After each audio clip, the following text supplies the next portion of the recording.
the Buddha Samye Ling. Again, we strengthen our beautiful motivation. And speaking about the motivations, generally there is three kinds of motivations. So when you look from the point of view of the Mahayana teachings, there is three points of view. Those are known as the lesser motivations,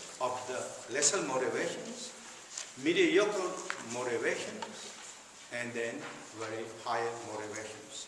This is when you look from the point of view of the Mahayana schools.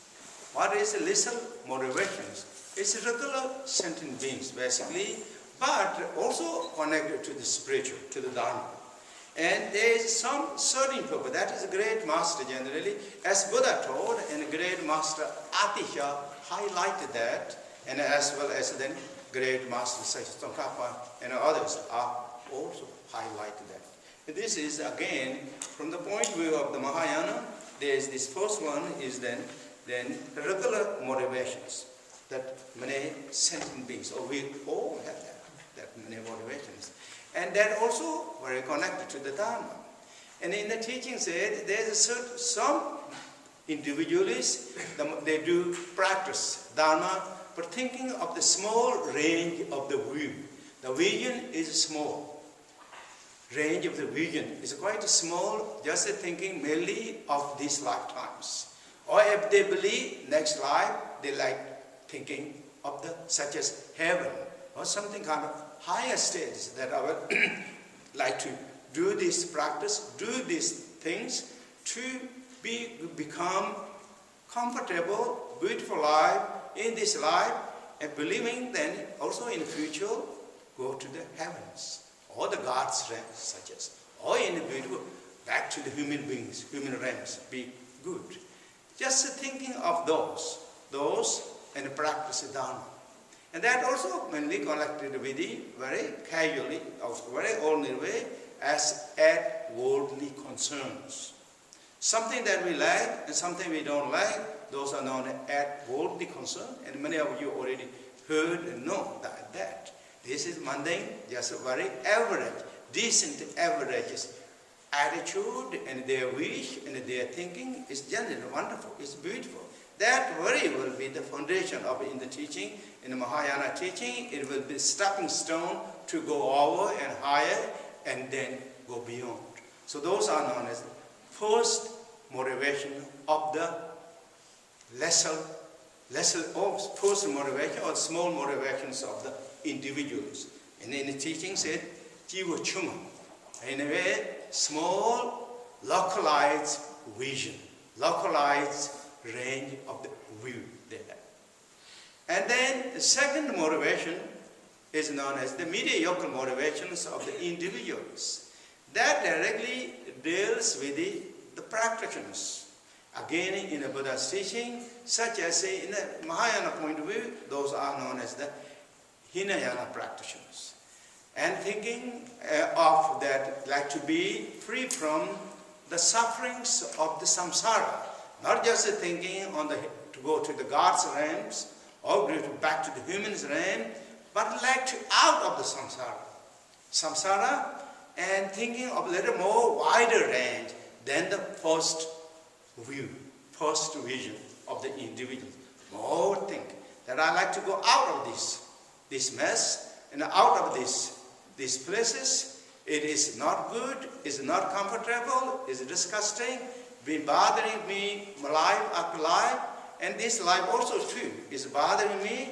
And now I understand what is the cause and what is the condition, the source. It is ego. It is ego. It is ego. That is what I like to remove this ego, and I like to use the emergency exit door. Go out, definitely. And now is enough. And now is enough. That's what they say. And move out. Instant.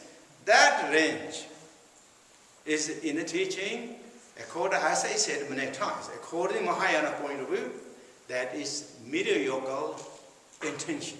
Not too much of others, thinking of one's own self, safe comfort, zone for permanent, forever good things. Thinking of that. And that is what it is. And the next one is then the bigger vision, the vastness vision. This is known as then the biggest vision of the big guys. Big guys vision. It is visions of the big guys. And that is then the Mahayana vision. Thinking, not just only thinking of themselves for this life or the next life, not just also even out of the samsara, but thinking of all the sentient beings like to stay in the samsara, to help, to guide, and to support, to liberate every living beings through the enlightened status. That's why develop the Bodhichattas. And those Bodhichattas known as then the shepherd-like Bodhichattas, seller-like Bodhichattas, king-like Bodhichitta or royal-like Bodhichattas. Those are three different ways. But basic goal is to remove every sentient beings from the suffering and from the difficulties, from troubles. For that very purpose, even had to stay in the samsara as long as needed to stay. And such as like examples, great Bodhisattva, our Lokudeshwara, the Manjushris, Vajrapanis, and so forth. All those great Bodhisattvas, that who is reached already in enlightened state, yet still standing on the threshold of the Bodhisattvas, or in a way, one way to understand that. That's what the teaching said. They are still in the technical Bodhisattva, reciting that purposely to benefit, to help to all the sentient beings. It did not mean when you reach enlightenment, when you become the Buddha, that you cannot benefit for all the sentient beings. That's what the Nirmakaya is, to benefit for all the beings. But however, it shows their intention, their courage, their commitment, their willingness to help to all the sentient beings, to remove the suffering, the difficulty, troubles, every living being. This is the called vastness motivation of the Bodhichattas.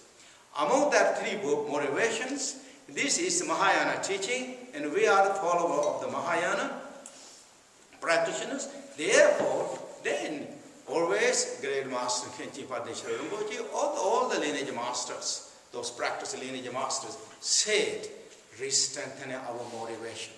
Because that motivation is the way we're standing. That is our firm, solid ground of the practice and the development. That is our, not just standing, but that's our vision. That is our practice. And therefore, strengthen vastness motivation of the Bodhichitta. And again, you have the Bodhichitta. All have this Bodhichitta, love and kindness, compassion. But activating is so important. Reminding us it is so important. Glorifying is so important. Polishing is so important. As you know, if something that you love and cherish, the souvenirs, you always take care of that. It's not just got that and neglected that. This is more than souvenirs. This is a souvenir of ours, but souvenirs of all the living beings. Therefore, we should cherish and activate it and glorify of this beautiful, precious nature. The wish-fulfilling trees that granted all the wishes, not just for us, but wishes for all the sentient beings. We're thinking globally. We're thinking of all the beings, not thinking of this like narrow cornered side thinking. And that is very important. And when I received the teaching, all the great masters reminded me this. We should always re-strengthen. And as we went many times, had the opportunity to go to teaching, and that also the masters reminded us. And therefore, following their footsteps, I'm reminding that too. I'm reminding to you, I'm reminding to myself. We all need to cherish, re-strengthen of this Bodhichitta. Bodhichitta is kind, compassion, and is wisdom. And then as we go to the higher state, such as the Dzogchen teaching, Bodhichitta is the Dzogchen practices. Bodhichitta, there is nothing else beside the Dzogchen teaching than the Bodhichitta. So therefore, it is. What is Bodhichitta? Is why I'm using the Sanskrit word. The enlightenment mind, a waking mind, a waking nature, a waking energy of the intelligence, that which is within ourself, our heart center. Today, Dzogchen practice, we're waking up that. We bring up that on the state of the brilliant status. We like to remove all the clothes and the mist of the dust of that bothering, preventing of these beauty natures. That is what we're practicing. That is, therefore, we should strengthen this motivation. This motivation is the foundation. With that motivation, then add the Vajrayana motivation, purity understanding. Purity understanding that first we have this vastness motivation as foundation, then purity motivation is like ornament, decorative things. That is what should bring. And we combine together, truly then we become the great practitioners. Whether we have the name or not, we become the great yogi and yoginis in Vajrayana teachings. And in Mahayana teaching, we have truly become the great bodhisattva, the male and female. And that's what the great master, Buddha called, noble daughter, noble son. Truly we become the noble son and noble daughters. Noble son and a noble daughter is not just named, it's not named. When you glorify of this innate glories, working this nature, then truly we become the noble son or the noble daughters. That is noble. We become nobilities.